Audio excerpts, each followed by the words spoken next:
विठोबाची एवढी कृपा आहे की वाऱ्या सुरू झाल्या, दर्शनाला सगळे वारकरी निघाल्या आणि वारकरीचे सगळ्यांच्या रूपामध्ये विठोबा सगळ्यांनी पाहिलेला आहे आणि नेहमी आम्ही दरवर्षी याचप्रमाणे त्यांचे दर्शन घ्यायला येतो। पण वारकरी जेव्हा निघाल्या वारीला त्याच पाऊससुद्धा सुरू झाला।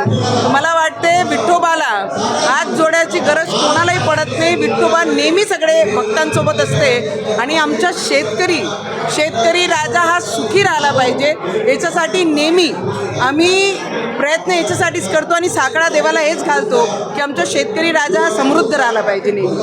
जे आज सगळ्यांच्या डोळ्यामध्ये सगळ्यांच्या मनामध्ये आमचा शेतकरी राजा हा सुखी समृद्ध राहिला पाहिजे आणि जी विदर्भातून जी वारी निघालेली आहे, जे वारकरी निघाले पंढरपूरला, त्या वारकऱ्याच्या डोळ्यामध्ये पण स्वप्न आहे की आमच्या विदर्भामध्ये पाऊस आला पाहिजे। आमच्या विदर्भातला शेतकरी सोयाबीन, तूर, मूग, संत्रा, मोठ्या प्रमाणात कापूस हा विदर्भामध्ये उगते।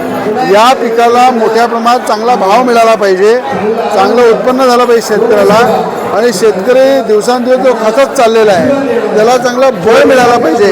हे पांडुरंगाच्या चरणी वारकऱ्यांच्या रूपामध्ये सगळे पंढरपूरला मागायला गेलेले आहे। आम्ही सुद्धा प्रार्थना करतो आमचा शेतकरी राजा राहिला पाहिजे आणि नेहमी आपल्या सगळ्यांना अन्नदाता आहे, त्या अन्नदात्याच्या माध्यमातून त्याला शक्ती मिळो हेच पांडुरंगाच्या चरणी मागणी करतो।